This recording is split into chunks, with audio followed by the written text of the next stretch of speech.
안녕하세요. SMA 대담 진행을 맡은 박건입니다. 자, 의대 정원 증원 문제 등으로 의정 갈등의 골이 깊어진 지 벌써 1년이 지났습니다. 서울특별시 의사회는 이런 의료계 문제를 해결하기 위해서 각계각층의 리더들을 만나서 그분들의 지혜로 현재 의료계 문제의 실마리를 찾아보기 위해서 노력하고 있습니다. 자, 서울특별시 의사회 SMA 대담 첫 번째 손님으로 오늘 황규석 회장님을 모시고요. 활동사항 그리고 여러 난제 해결을 위한 대답을 들어보도록 하겠습니다.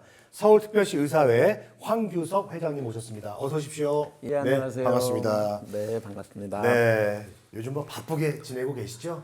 예, 너무 많이 안타깝기도 하고요. 예. 많은 분들 걱정하다시피 지금 사회가 너무 혼란스럽지 않습니까? 맞습니다. 그래서 네. 그 문제가 빨리 지금 이 문제는 빨리 해결이 돼야 된다고 생각합니다. 네, 자 그렇다면 이제 지난 1년간 현 의정 갈등 상황에 대해서 어떻게 좀 진행이 되고 있는지 들어보도록 하겠습니다. 네, 흔히 의정 갈등이라고 하는데요. 사실 네. 저희 의료계에서는 지난 2024년 2월 6일 날 네, 어떠한 합의나 이러한 과정 없이 회의조차 없이 2,000명 의대 증원이라는 발표를 함으로써 지금의 상황이 1년 넘게 이런 혼란이 지속되고 있습니다. 그 이후에 정부는 자신들의 통치 행위라는 이유로 무자비하게 초헌법적인 어떤 여러 가지 말도 안 되는 명령들을 남발했죠.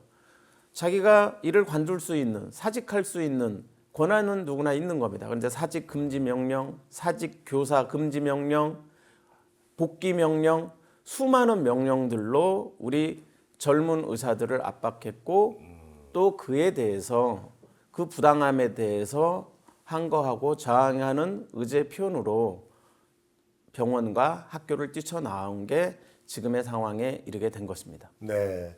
자, 지금 현재 1년간의 상황에 대해서 좀 들어봤습니다. 그렇다면 이런 문제점을 해결하기 위해서는 기본적으로 어떤 것들이 좀 해결이 돼야 될까요? 예, 사실은 지금 여러 국민들이 모르시는 게 한 가지가 있는데요. 네.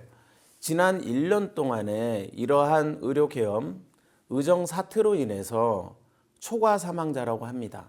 사실 이러한 문제가 생기지 않았다면 돌아가시지 않았을 환자분들이 3,500명이라고 합니다. 즉 정부의 이러한 잘못된 정책으로 인해서 많은 분들의 생명이 위협을 받은 것이죠. 다만 환자가 이러한 어려운 환자분들이나 이런 그 질병을 가진 국민들의 수가 10% 정도가 안 됩니다. 즉 나머지 80이나 90%는 이 심각한 의료의 문제가 피부로 와닿지 않기 때문에 국민들에게 와닿지 않는 거지 그 환자분들에게는 정말 절실한 문제입니다. 그리고 이렇게 수천 명의 초과 사망자가 발생한 정부의 실책에 대해서 사실은 이제는 정부가 인정을 해야 된다고 생각합니다. 그게 그 뛰쳐나간 전공의의 잘못이고 학생의 잘못이다라고 정부가 일방적으로 국민을 매도하거나 의료계에만 책임을 전가하는 이 문제에 있어서 정부 스스로 이제 잘못된 정책이었음을 준비 과정이나 진행 과정이나 그 결과물 모든 것들이 잘못되어 있는 것을 솔직하게 인정하고 그거에 대한 뭐 책임자들에 대한 어떤 문책이라든지 아니면 책임지는 정부의 자세가 대전제가 되어야 합니다. 자, 사실은 이제 굉장히 심각한 문제인데도 불구하고 대부분의 국민들은 이제 피부로 와닿지 않기 때문에 이게 이렇게 좀 뭔가 이제 아무런 대책 없이 넘어가고 있는 그런 문제점을 짚어주셨고, 그리고 또 사망자도 계속해서 많이 나왔었고요. 그리고 이제 정부가 본인들이 이렇게 행정을 처리한 것을 책임을 자꾸 전가한다는 거, 이것도 굉장히 큰 문제 아니겠습니까? 그렇다면 이 중에서 가장 큰 문제는 뭐라고 생각하세요, 회장님은? 자, 우선은 정부가 의대 정원을 발표하면서 의대 정원 문제가 아니라 예. 필수 의료 정책이라는 걸 필수 의료 정책 패키지라는 것을 발표했습니다. 우리 의료계에서 필정표라고도 하죠. 그걸 했고요. 그 다음에 그거에 대한 후속 조치들로 여러 가지 방안도 구체적인 방안들을 내놓았습니다. 그런데 필수 의료 정책 패키지라는 건 뭐냐면 예. 우리 의료계에 있었던 지금에 있는 수많은 의료 문제들을 해결하겠다고 하면서 정부가 내놓은 정책이거든요. 그래서 일단 지금의 문제점을 해결하고자 하는 거는 되게 긍정적인 방향이긴 해요. 그런데 그 방법, 구체적인 방법에 있어서 많은 문제점들을 갖고 있죠. 지금은 단지 그냥 의대 정원 문제에 많이 매몰되어 있지만 사실은 정원은 이 의료계가 갖고 있던 문제를 해결하기 위한 여러 가지 방안 중에 정부가 내놓은 증원을 한 방안이고요. 네. 의대 정원 자체를 늘려야 할지 줄여야 할지 이거는 제대로 된 과학적인 근거나 논의를 통해서 결정해야 될 문제입니다. 그래서 여러 가지 이제 문제점들이 있는데 거기에 대해서는 이제 하나하나 그 질문해 주시면 제가 대답을 해보도록 하겠습니다. 네. 그렇다면 이제 하나하나씩 뭐 말씀해 주신 대로 해결 방안을 좀 찾아봐야 될 텐데 어떤 것부터 좀 한 해결 방안을 얘기를 해볼까요? 네, 먼저 이 가장 중요한 게 이제 시발점이 네. 의대 정원이었기 때문에 네. 이제 정원을 늘려야 되느냐 줄여야 되느냐 네. 이런 얘기를 이제 한다고 하면 사실은 이거는 굉장히 복잡한 문제가 되고 지금 당장 늘려야 된다 줄여야 된다라고 답을 내릴 수는 없어요.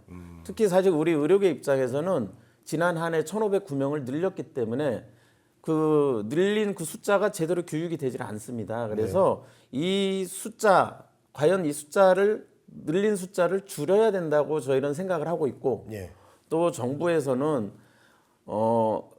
수요 공급에 이런 입장에서 봐가지고 의사가 부족했기 때문에 이런 문제가 발생했다고 생각을 해서 늘려야 된다고 생각을 하고 있거든요. 그래서 작년에 2,000명 발표하고 작년에 1,509명을 늘렸습니다. 네. 근데 이게 어떤 게 정말 정답일지에 대해서는 네. 향후 지금 법으로 정해지고 있는데 네. 의료 인력 수급 추계 위원회라는 위원회를 만들어서 결정하도록 되어 있어요. 그래서 네. 정원 문제는 이미 1,509명은 뽑았으니까 예. 다 그거는 일단 작년은 그 학생들을 어떻게 교육을 할 것인지에 대해서 향후 이 문제를 해결해야 되고요. 네. 그다음에 26학년도는 예. 정부가 최근에 네. 3,058명이라는 증원하지 않는 예전의 정원으로 그 발표를 했어요. 그래서 이 문제에 있어서는 정부가 어떤 전향적인 그 발표를 했다고 생각합니다. 그리고 더 추가적으로 작년에 늘린 1,509명을 어떻게 줄여야 할지 우리 의료계는 그거에 대한 요구를 하고 있는데 거기에 대한 답변은 그 문제에 있어서는 의정 간의 대화로 해결을 해야 될 거라고 생각합니다. 그래서 제가 주장하고자 하는 거는 이러한 정원 문제에만 매달리다 보니 사실은 근본적인 문제가 있거든요. 이러한 의료 계엄 또는 의정 사태가 의정 갈등이 만들어진 근본적인 원인, 의료계가 갖고 있던 수많은 문제점들 네. 이거에 대해서 좀 더 관심을 갖고 여기에 포커싱해서 문제 해결의 방향을 봐야 된다. 나는 이렇게 생각을 합니다. 네네네. 자, 의대 정원 이거는 이제 향후 논의하고 결정을 해야 될 문제다라고 얘기해 주셨고 이미 이제 뽑아놓은 인원들은 교육을 어떻게 할 것인가 그 점이 굉장히 중요하다고 얘기를 해주셨습니다. 그리고 자꾸 의대 정원 쪽으로만 너무 이제 포커스가 가는데 그거보다는 근본적인 문제를 해결하는 게 더 중요하다, 더 시급하다 이렇게 또 정리를 해주셨습니다. 자, 회장님 그렇다면은 가장 중요한 문제가 어떤 거라고요? 예, 지금의 의정 사태는요. 예. 그 대한민국 의료 시스템이 갖고 있는 문제점들이 계속 쌓여 있다가 그게 한꺼번에 터져 나온 그런 계기도 그게 가장 근본적인 문제라고 생각합니다. 그래서 네. 그 흔히 지금의 그 그냥 우리가 기업을 하든 작은 가게를 하더라도 예.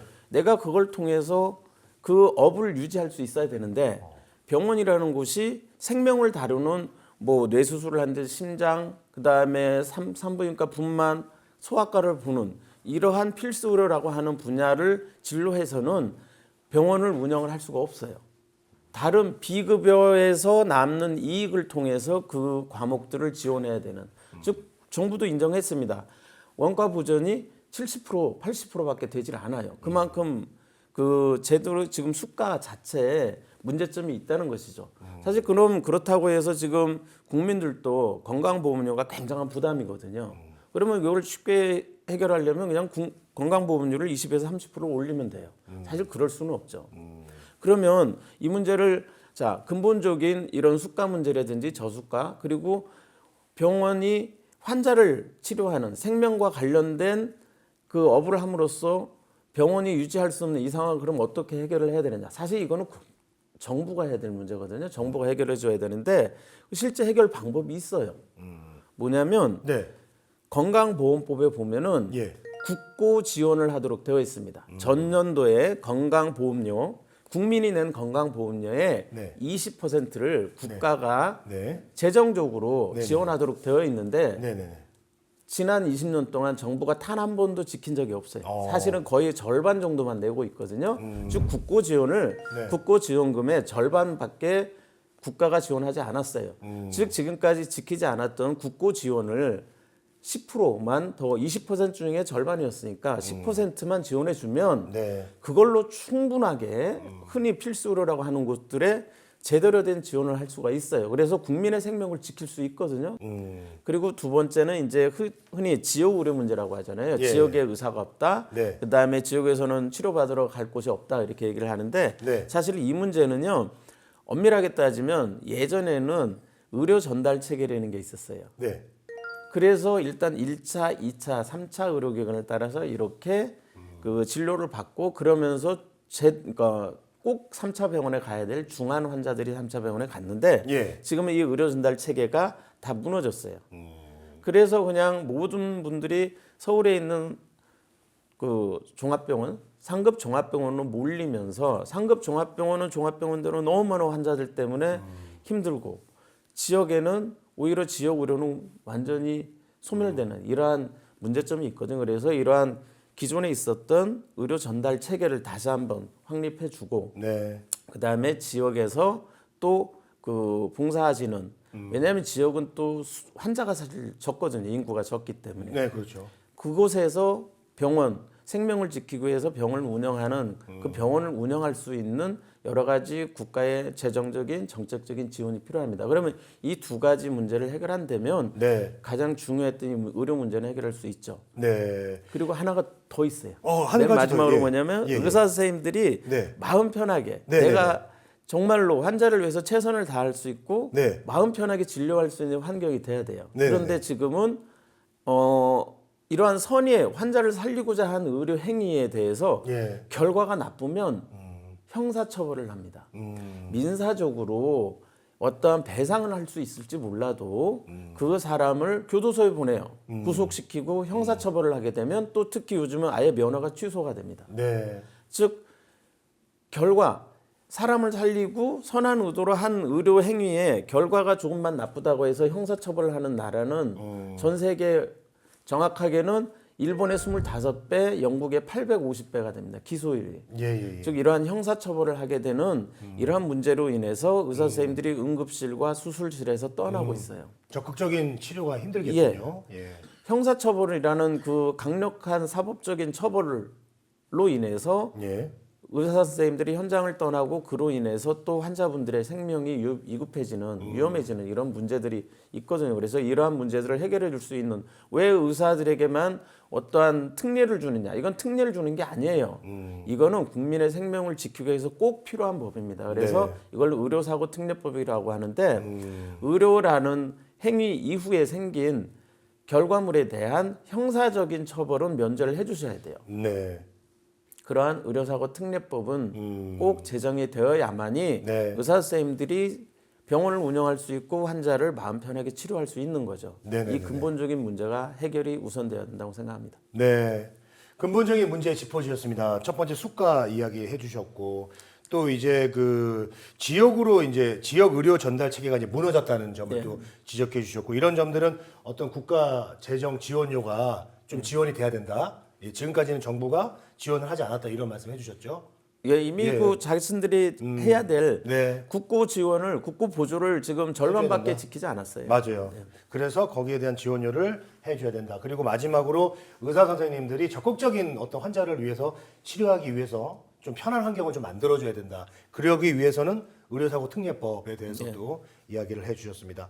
자, 이렇게 근본적인 또 이런 문제들과 해결 방안들도 한번 이야기 들어봤는데 앞으로 이제 우리 이 문제가 어떤 방향으로 좀 흘러갈지 전망을 좀 해주신다면 어떨까요, 회장님? 네, 제가 지금 말씀드린 것처럼 예. 이 의료계의 근본적인 문제 해결뿐만 아니라 지금 당장에는 네, 지금 학생과 전공의 선생님들이 병원에 돌아가지 못하고 있어요. 이거는 미래 의사가 만들어지지 않는 거거든요. 지금 현재도 작년 1년 동안 초유의 사태입니다. 1년 동안 어느 한 나라에 1년 동안 의사가 나오지 않은 거는 대한민국밖에 없어요. 다른 나라의 뭐 동경대 사태에서 동경의대가 안 나온 적은 있지만 전 국가적인 차원에서 1년 동안 의사가 나오지 않은 이 문제는 굉장히 심각한 문제입니다. 그리고 이로 인해서 의료가 톱니바퀴처럼 자연스럽게 연결되어 돌아가야 되는데 지금 톱니가 하나 빠진 거예요. 그런데 이 문제가 지금 25년도에 되면 톱니 2개가 빠지면 이 기계는 망가집니다. 의료 시스템이 완전히 망가져 버려요. 그래서 이 문제는 즉 교육의 문제. 전공의 선생님들이 들어와서 전문의 과정을 해야 되고 그다음에 학생들도 해야 되는데 예. 중요한 거는 이거를 강요해서는 안 된다고 생각해요. 학생과 전공의들이 자율적으로 자발적으로 들어올 수 있게 환경이 바뀌어야 됩니다. 네. 그런데 지금 뭐 정부는 얼마 전에도 3,058명을 발표할 때도 들어오면 3,058명이다. 안 들어오면 2,000명 하겠다. 강요하고 억압하고 조건을 걸면 이 사실 지금 그 젊은 세대들은 사실은 굉장히 자율적인 선택을 중요하게 생각하거든요. 뭐 저 같아도 그래요. 저에게 강요를 한다고 하면 강요 당하는 그러한 일을 자발적으로 할 수는 없어요. 그래서 이게 오히려 저 상황을 악화시킨 게 아닌가 이런 생각이 좀 아쉬운 생각이 듭니다. 어제 그 의협에서 발표에서 했듯이 교육부나 복지부가 어떠한 그 정책 발표할 때 조건을 걸거나 강압적인 요구를 하는 거는 부당하다고 생각을 하거든요. 그래서 네.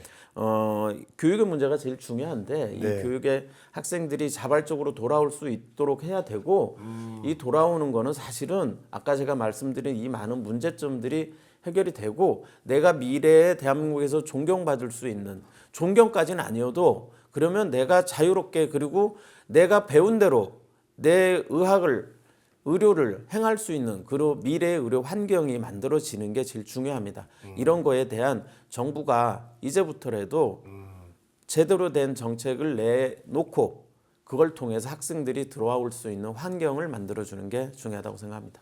네, 뭐 이번 사태가 어떻게 해서든 해결이 된다고 하더라도 대한민국 의료 시스템 자체는 변화가 올 수밖에 없을 것 같습니다. 회장님께서는 어떻게 보십니까? 네, 저도 그 점이 많이 걱정이 됩니다. 예. 왜냐하면 그 정부와 미래 그 의사 세대들 사이에 감정의 골이 좀 너무 깊어진 것 같습니다. 그렇습니다. 불신도 너무 많아지고요. 예. 저는 그렇게 되면 이제 그 앞으로 우리가 해왔던 그냥 전공의 과정을 통해서 또 전문의가 되고 이러한 해왔던 게 아닌 전혀 다른 형태로 전공의 과정이라는 것들도 많이 생략을 하게 하거나 이 전혀 다른 형태로 의료 시스템이 바뀔 가능성이 있어요.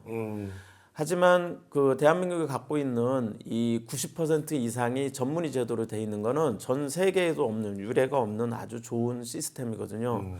이러한 시스템이 유지될 수 있도록 정부가 이 전공의 학생들이 전공의 과정을 마치고 전문의 과정을 통해서 보다 더 전문화된 수준 높은 의료인이 될 수 있는 시스템을 계속 유지할 수 있도록 네. 정책적으로 뒷받침을 해줘야 됩니다. 안 그러면 전혀 다른 새로운 의료 환경이 만들어질 수 있고 또 그렇게 되면 지금 세계 최고라고 했던 대한민국 의료 시스템이 좀 무너질 수 있는 그러한 좀 안타까운 중요한 시기에 와 있다고 생각합니다.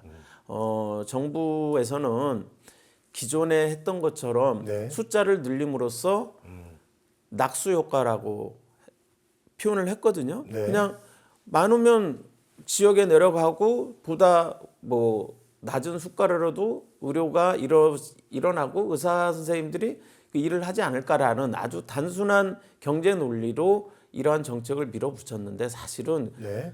반대로 생각을 해줘야 될 거라고 생각합니다. 의료 문제에 있어서는. 그래서 정부가 이제부터라도 보다 더 전향적인 정책적인 미래를 내다보는 정책적인 대안을 내주시기를 바랍니다. 자, 오늘은 이렇게 1년이 지났습니다. 의정 갈등에 대해서 이야기를 좀 나눠봤습니다. 뭐 많은 분야에서 뭐 부딪히거나 분쟁이 많죠. 그러나 생명이 걸린 이 의정 갈등 빨리 좀 이렇게 해결이 좀 잘 됐으면 좋겠다라는 생각이 듭니다. 그리고 또 진행 사항이 또 생기면 저희가 또 회장님 한 번 더 모셔도 될까요? 예, 그러시면 됩니다. 그때 또 이야기를 들어보도록 하겠습니다. 서울특별시 의사회 황규석 회장님과 이야기 나눴습니다. 네, 황규석 회장님 오늘 출연해 주셔서 감사합니다. 예, 감사합니다.